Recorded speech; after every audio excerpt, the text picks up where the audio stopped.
Jadi pa.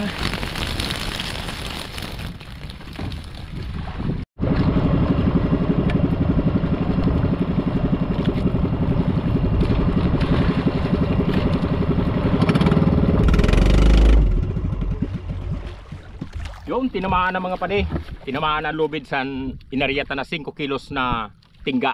Mga pangkawit na 5 kilos na tingga. Yon, good morning mga pade, good morning mga pade. Panibagong araw, panibagong lawod naman kita mga pade. Upudi naman ako niyo kay riparuhunta naman ang mga bubutrapta. Badi lamang daga na panulod, badi lamang makabakal naman kita sinbugas, makalibre sa isuruda. Nan mga padihon ka dito, nan mga madihon na naghurulat. Mahatagan ta naman sin ihabon. Pumiroin na batak mga padi. Ini pa lang mga padi na si Rawon tatulok adlaw ini sa irom sa dagat. Yan, baruon ta.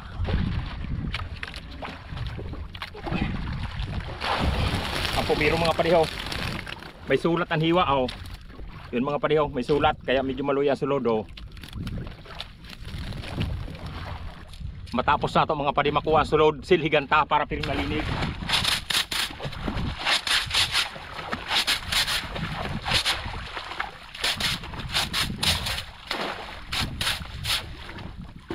Matapos na to mga pade masilhigan, kurukulkugunta ang loho, mga pade ang agyan sa isda para firming malinig.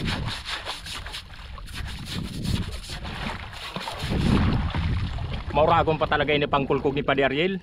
Ini mga padi na pangkulkog ta binakal tayo ni dito kang Padi Ariel at Chinsa dito sa Relanse. Kaya mga padi, mga padi kung naghahanap ka mo sin mga mauragon na pangkulkog, bisita lang niyo sa Relanse, hanapan lang niyo ang tindahan ni Padi Ariel at Chinsa.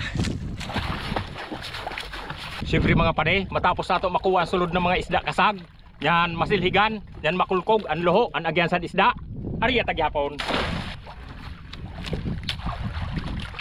Jadi pa.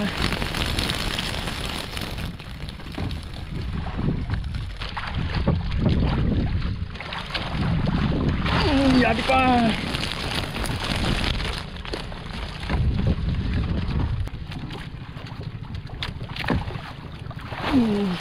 May mga kasag.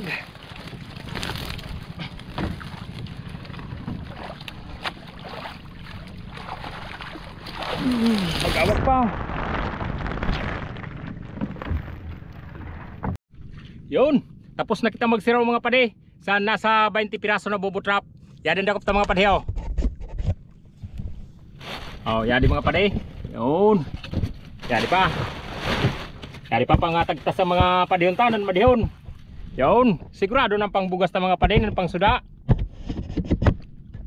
Mauli nagta mga pade.